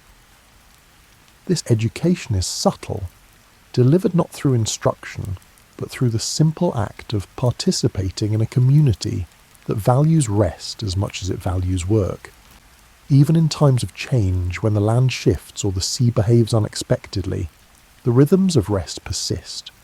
After an earthquake, once the immediate response is complete and safety is confirmed, people return to their beds. After a storm passes and the damage is assessed, routines resume. This continuity is reassuring, a signal that while individual events may disrupt, the larger patterns of life remain intact. Rest also carries a spiritual dimension, though it is not always articulated as such. In pausing, in allowing time for stillness and reflection, you create space for a different kind of awareness. The world reveals itself in these quiet moments, not through dramatic revelation, but through the accumulation of small observations. The way light changes as the sun sets, the sound of waves meeting the shore in a steady, unchanging rhythm, the coolness of stone under your hand as you lean against a wall, breathing slowly and feeling the day settle around you. These rhythms of rest, daily and seasonal, provide the scaffolding that supports all other aspects of life. Without them, the work would become unsustainable, the community would fray, and the connection to the land and sea would weaken. But with them, life finds balance, moving between effort and ease, between action and stillness, in a pattern that has sustained your people for as long as memory holds. The Aegean Sea is not a barrier, but a pathway, a network of routes that connects island to island and coast to coast. The water that surrounds you is familiar territory, its moods and rhythms as well known as the land itself. Fishermen navigate by landmarks, by the shape of distant hills, and the position of the sun, by knowledge passed down through countless voyages. The sea is where livelihoods are earned, and where relationships with other communities are built and maintained. Trade is the lifeblood of this interconnected world. Your island produces certain things in abundance, olives and oil perhaps, or pottery shaped from local clay. Other islands have their own specialties, wine, grain, or woven textiles dyed in colours specific to their region.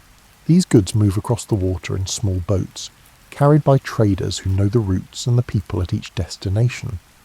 The exchanges are personal, built on trust and the expectation of reciprocity. You give what you have in surplus, and you receive what you lack, and the relationship continues year after year. Harbours serve as gathering points, places where boats arrive and depart, where news is shared and plans are made. These spaces are busy but not chaotic, organised by the routines that govern loading and unloading, by the customs that dictate when and how transactions occur. Traders know each other, greet each other by name, inquire after families and conditions on other islands. The harbour is where the wider world touches your daily life, where the Aegean reveals itself as a community of communities rather than a collection of isolated settlements. Navigation relies on observation and experience. Sailors learn to read the sea, to recognise currents and wind patterns, and to understand how weather systems move across the region.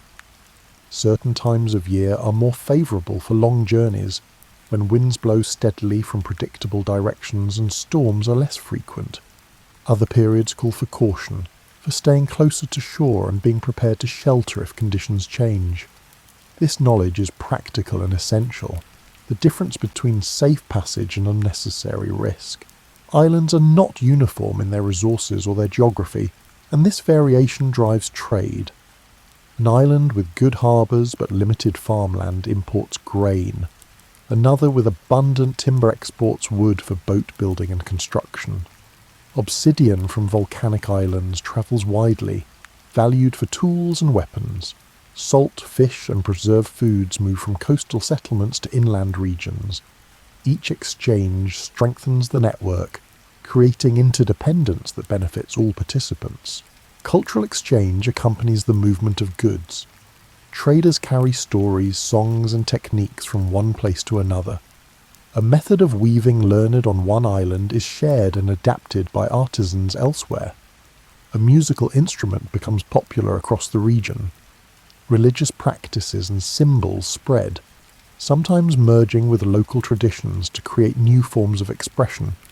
This flow of ideas is gradual but persistent, a quiet blending that enriches each community without erasing its distinct character.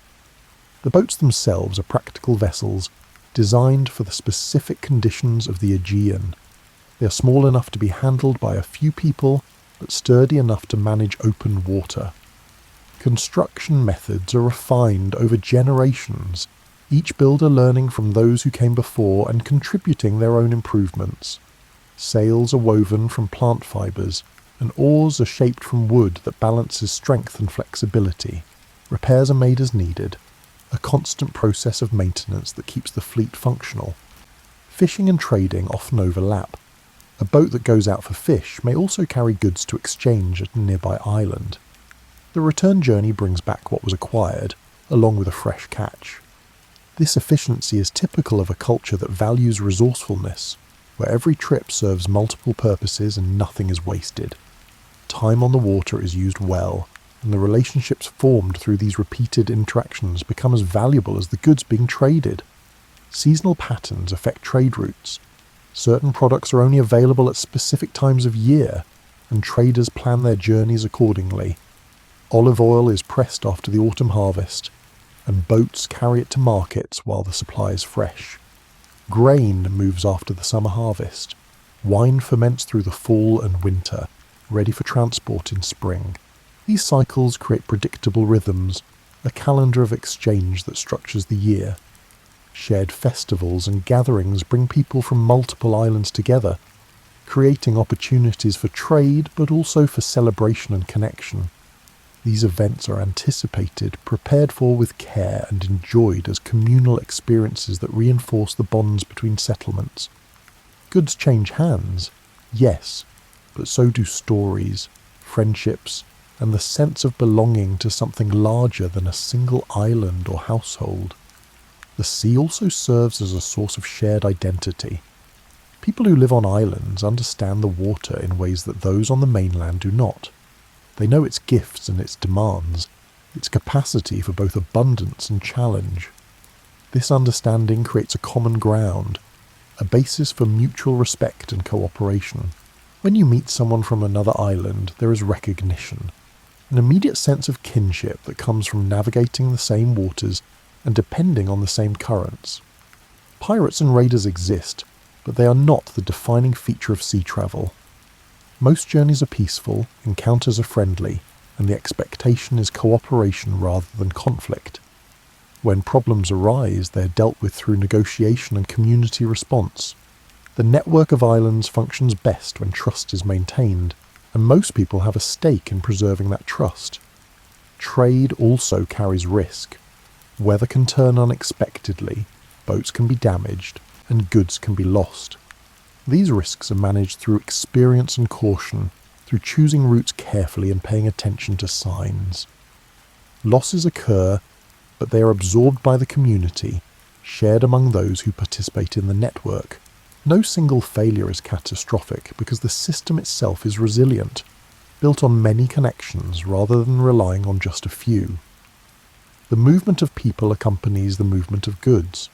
Families sometimes relocate to other islands, seeking new opportunities or joining relatives. Marriages connect communities, creating ties that span the water. Craftspeople travel to learn new techniques or to find markets for their work. This mobility is accepted, even encouraged, as part of what keeps the region vibrant and adaptable. In all of this, the sea remains central, the medium through which connection happens. Its presence is constant, its character familiar, and the life built around it reflects an understanding that isolation is not desirable or sustainable. The Aegean is a world of relationships, of exchanges and interactions that create a fabric of shared existence. Trade is the practical expression of that, but the deeper reality is community, the knowledge that you are not alone, that others face the same challenges and share the same hopes, and that the sea, vast and ever-present, ties you all together. When the sun dips below the horizon and the day's work is complete, a different kind of time begins. Evenings are for gathering, for the quiet conversations and storytelling that knit the community together. This is when the past becomes present, when memories are shared and the accumulated wisdom of generations is passed along. You settle into a familiar spot, perhaps on a low wall or a bench worn smooth by years of use. Others join, arriving in twos and threes, their faces lit by the last of the daylight and then by the glow of oil lamps or the small fire that someone has kindled. The transition from day to evening is gradual, marked not by abrupt change but by the gentle shift in light and temperature, by the way voices soften and the pace of movement slowing. Stories emerge naturally from conversation. Someone mentions a task completed or a challenge faced, and this reminds another of a similar situation from years ago. The memory is shared, details offered, and soon the group is engaged in a collective recollection. These stories are not grand narratives, but the small histories that make up daily life, the lessons learned from experience and the patterns noticed over time. Elders are central to this process. Their years have given them a depth of knowledge that younger people respect and seek out.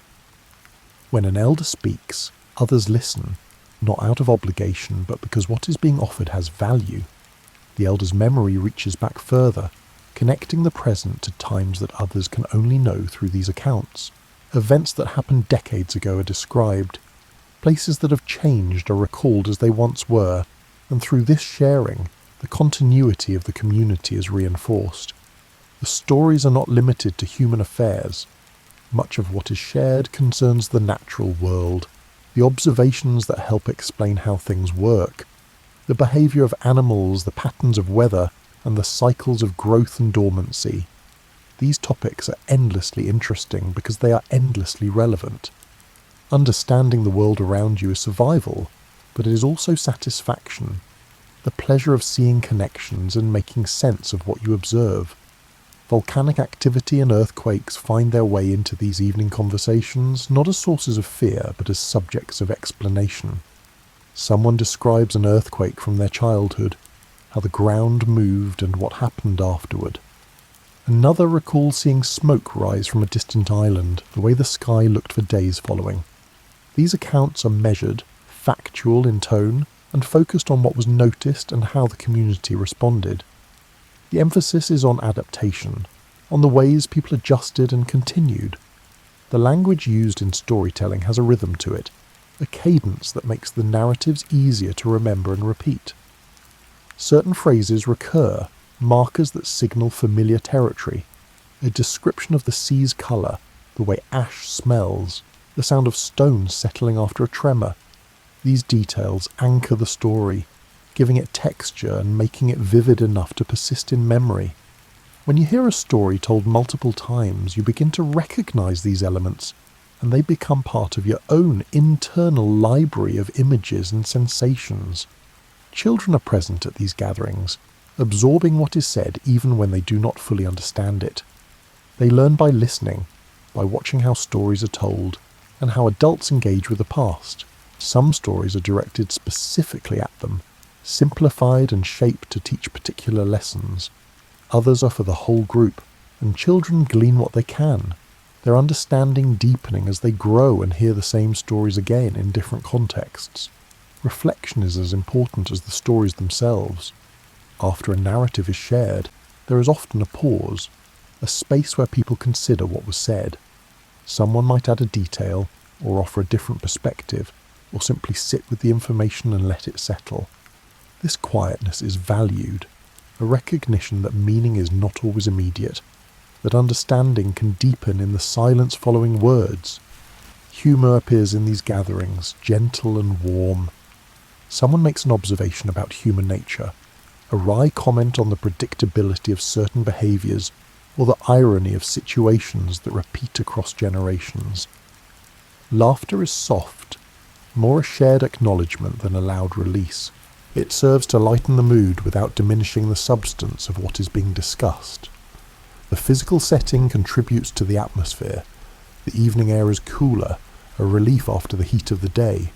The sky darkens gradually, stars appearing one by one until the dome above is filled with light. The sea is audible, a steady backdrop of waves meeting the shore. These sensory elements create a context that feels safe and conducive to openness, to the kind of sharing that happens when people are relaxed and comfortable. Memory itself is a topic of reflection. People discuss how certain events are remembered and why some details persist while others fade. There is an awareness that memory is not perfect, that it shifts and is shaped by retelling, but there is also confidence in the collective nature of the process. What one person forgets, another remembers. Discrepancies are noted and discussed, and a version emerges that the group can accept as close enough to what happened. These evening gatherings serve multiple purposes. They educate, preserving knowledge that is essential for navigating the world. They entertain, providing enjoyment and the pleasure of narrative. They connect, strengthening the bonds between individuals and reinforcing the sense of shared identity. And they comfort, offering the reassurance that comes from continuity, from knowing that you are part of a lineage that stretches back and will continue forward. As the evening deepens, the conversation eventually winds down. People begin to drift away, heading to their homes and the rest that awaits. The fire, if there was one, burns low. The lamps are extinguished or carried inside. The gathering dissolves, but the stories linger, held in the minds of those who heard them, ready to be recalled and shared again when the next evening comes. Night settles over the Aegean with a gentle completeness. The last light fades from the western sky, and darkness becomes a presence that wraps around the island, softening edges and quieting sounds. This is the time when rest deepens, when the world pauses in a way that feels both familiar and timeless. You lie on your sleeping mat, the fabric cool against your skin. Through the open doorway or window, you can see a slice of sky. Stars bright and clear in the absence of competing light. The moon, if it is visible, casts a pale glow that touches rooftops and the surface of the sea, creating a landscape rendered in shades of silver and shadow. This light is enough to navigate by if needed, but mostly it serves as a gentle presence, a reminder that even in darkness, the world is not empty. The sounds of night are subtle. The sea continues its rhythm, waves arriving and retreating in a pattern that requires no attention, yet provides a constant, soothing background. Occasionally a night bird calls, or the breeze stirs through the olive trees with a rustling whisper. These sounds are part of the fabric of nighttime, familiar and unremarkable, but together they create an atmosphere of calm. Sleep comes easily after a day of physical work. Your body, tired in the way that comes from useful effort, relaxes fully. Breathing slows, thoughts drift, and consciousness gradually releases its grip on the details of the day. Dreams may come, sometimes vivid, sometimes vague, but they are just another part of the night's experience, neither significant nor troubling. For those who remain awake, nighttime offers a different quality of awareness. Fishermen who work at night move quietly, preparing nets and boats with practiced efficiency. Their work is focused and deliberate, shaped by the need to be ready when the time is right to launch. Night fishing has its own rewards, certain species more easily caught in darkness, and the men who pursue this work know the rhythms and the techniques that make it successful. Watchfulness is part of nighttime culture, though it is not anxious or fearful. Someone might check on livestock, ensuring that animals are secure. Another might walk the perimeter of the settlement, a casual patrol that confirms all is well. These actions are habitual, a way of maintaining order without needing to articulate the reasons.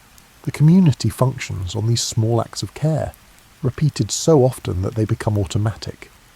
Children sleep deeply, their rest untroubled. Their bodies, still growing, require long hours of sleep, and they give themselves over to it completely. Parents listen for sounds that might indicate distress, but mostly they trust that all is well, that the night is safe, and their children are protected within it. This trust is not blind but earned, based on countless nights that have passed without incident. The stars overhead have their own significance. They mark the passage of seasons, certain constellations appearing at specific times of year. Sailors use them for navigation, but even those who do not venture far from shore know the major patterns, the clusters and shapes that have names and stories attached. The stars are constant in a way that the changing landscape of the earth is not, and this constancy is comforting. Occasionally the night sky offers something unusual. A meteor streaks across the darkness, bright and brief. A planet shines with a steadier light than the stars. These phenomena are noticed and remarked upon, but they do not inspire dread. They are parts of the natural world, events that happen on their own schedule, and while they are interesting, they do not disrupt the fundamental sense of order. The moon cycle is tracked, its phases noted because they affect tides and light. A full moon provides enough illumination for certain activities, allowing work to extend into the evening. A new moon brings darker nights, but also the brilliance of stars undiminished by reflected light. Each phase has its character, and people adjust their routines accordingly. Night is also when the land seems to breathe differently. The heat of the day dissipates, and coolness rises from the ground. Dew forms on leaves and grass, small droplets that catch the moonlight. The air smells different, cleaner somehow, less layered with the sense of human activity. This freshness is one of night's quiet gifts, a renewal that happens without fanfare. For some, nighttime is a period of reflection. Lying awake in the darkness, thoughts wander to questions and considerations that the busyness of the day does not allow. These are not worries but contemplations, the mind turning over ideas at its own pace. Solutions to problems sometimes arrive in these quiet hours, insights emerging when the usual distractions are absent. The continuity of night to night is part of what makes life feel stable. Each evening the sun sets, each morning it rises, and in between there is this interval of rest and quiet. The reliability of this cycle is foundational, a rhythm that does not change even when other things do. Earthquakes happen, weather varies, but night still comes, and with it the opportunity to rest. Sleep itself is seen as restorative, a necessary part of maintaining health and balance. Communities value rest, understanding that without it, people become less capable and less resilient. The practice of retiring early and rising with the sun is not enforced by rule, but by the natural alignment of human biology with the available light. There is no reason to burn oil unnecessarily, and the darkness invites sleep in a way that feels right. The transition from night to morning is gradual. The sky begins to lighten almost imperceptibly, a shift from black to deep blue. Birds start to sing, their calls announcing the coming day. People wake, stretching and preparing to begin again. The night has done its work, providing rest and continuity, and now it steps aside for the activity and warmth of a new day. This nightly rhythm, repeated endlessly, is one of the most fundamental aspects of existence. It requires no maintenance, no effort, yet it shapes everything. In its constancy, night offers a kind of reassurance, a guarantee that no matter what happens during the daylight hours, there will be this return to calm, this opportunity to lay down the day's concerns and simply be. The years turn, each one adding to the layers of experience and memory that make up your community's understanding of the world. Events happen, some ordinary and some unusual, but all are integrated into the ongoing story of life in the Aegean. The landscape shifts slowly, almost imperceptibly within a single lifetime, yet over generations the changes accumulate and become part of what is known and remembered. Volcanic islands sometimes alter their appearance. A vent that was active becomes dormant. A crater fills with rainwater and transforms into a lake. New land emerges from the sea after an eruption, cooling and solidifying until it is firm enough to walk on, though it may take decades before anything grows there. These changes are noticed and incorporated into the mental maps that people carry, adjustments made to reflect the current state of the geography. When such changes are significant enough to affect daily life, they enter the realm of shared memory. A harbour that silts up and becomes unusable is remembered, the story of its decline told so that future generations understand why a particular bay is no longer suitable for anchorage. An earthquake that alters the coastline is recalled in terms of the landmarks that shifted, the stone that tumbled, the way people adapted by building in new locations or reinforcing structures differently. The process of turning an event into memory is gradual. Immediate experience is vivid but chaotic, filled with details that may or may not matter in the long run. As time passes, the memory is refined. What seemed important in the moment may fade, while other aspects gain significance through reflection and discussion. The community collectively decides what is worth preserving, and the story that emerges is shaped by this consensus. In some cases, events from different times or places become conflated. A great flood remembered from one generation is merged with a similar event from another, creating a single narrative that represents both. This is not deception, but the natural working of memory, which organises information by pattern and theme rather than by strict chronology. The resulting story may not be historically precise, but it captures the truth of what such events mean, how they feel, and how people respond. Geological processes that unfold over centuries are harder to track, but their effects are still noted. Coastlines that gradually submerge, leaving old structures partially underwater, become subjects of speculation and narrative. Why did the sea rise? What caused the land to sink? The answers provided may invoke divine action or cosmic shifts, frameworks that make sense within the cultural context even if they do not align with the actual mechanisms. What matters is that the community has an explanation, something that allows them to understand their world as coherent and meaningful. The idea of Atlantis, though you would not know it by that name, begins to take shape in this way. Somewhere in the collective memory of the Aegean, there are stories of islands that change dramatically, of prosperous settlements that were disrupted by natural forces, and of landscapes that were transformed in ways that seemed almost beyond belief. These stories travel, passing from one community to another, blending with other narratives, acquiring details and symbolic weight as they go. By the time such a story reaches a distant place, far from its origin, it has been reshaped many times, the specific details of which island and when have become less clear, but the core idea remains. There was a place, advanced and prosperous, that met with sudden transformation.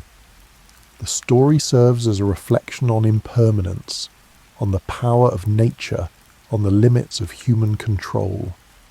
It is not primarily a historical record, but a narrative that carries meaning, a way of articulating truths about existence that are felt deeply, even if not always spoken directly. You do not know that this story will one day be recorded in texts, that philosophers and historians will debate its origins, or that people in distant times will search for the physical location of Atlantis. For you, it is simply part of the fabric of memory, one story among many that help explain the world.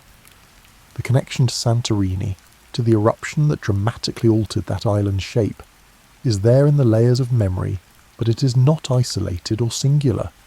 It is woven together with other events, other islands, and other moments when the Earth demonstrated its capacity for change. This weaving is what memory does. It creates continuity not by preserving every detail with perfect accuracy, but by holding on to what matters, by finding patterns and meanings that transcend individual events. The stories that survive are those that serve the community, that teach, that explain, that provide comfort or caution. They are tools for making sense of a world that is dynamic and sometimes unpredictable, yet also reliable and knowable in its broader patterns. As you age, you become one of the carriers of this memory. The stories you heard as a child are now yours to tell, and you notice how your own telling has shifted slightly from what you remember hearing. This is expected, even necessary. Each generation adds its perspective and its experiences, and the story evolves without losing its essence. The process is collaborative and continuous, a conversation across time that does not end. The land and sea continue their slow work. Islands rise and fall, coasts erode and build, and volcanic vents open and close. Life adapts to these changes. Communities relocate or rebuild, and the memory of what was sustains them through the transitions. There is no final state, only an ongoing process, and within that process is the steady rhythm of human presence, observing, adapting, and remembering. The night sky, unchanged in its essential pattern, serves as a constant reference point. The stars you see are the same stars your ancestors saw, and this continuity is profound. It connects you to the past in a way that is direct and visceral, a reminder that while the earth beneath you shifts, some things remain. This balance between change and constancy is what allows life to continue, what makes adaptation possible without loss of identity. The stories you tell, the memories you hold, are part of this same balance. They anchor you to the past while allowing flexibility for the present. They provide context without dictating exact responses. They are living things, sustained through use, through the care taken in telling and listening, through the recognition that what is passed down has value that transcends the moment. In the end, the geomythology of the Santorini eruption and the story of Atlantis is not about destruction or loss, but about memory and meaning. It is about how communities understand and explain the changes they witness, and how they integrate dramatic events into the ongoing narrative of existence. The eruption, when it happened, was a geological event, a release of energy and material that reshaped the island. But over time it became something more, a touchstone in the collective memory, a symbol of transformation that carried lessons and reflections forward through the generations. You rest now, your thoughts settling as the day fades completely into night. The sea is calm, the stars are bright, and the land beneath you is ancient and enduring. Tomorrow will come with its routines and its surprises, and you will meet it with the knowledge and resilience that have been passed down to you. The story continues, as it always has, woven from memory and experience, from land and sea, from the quiet continuity that defines life in the Aegean.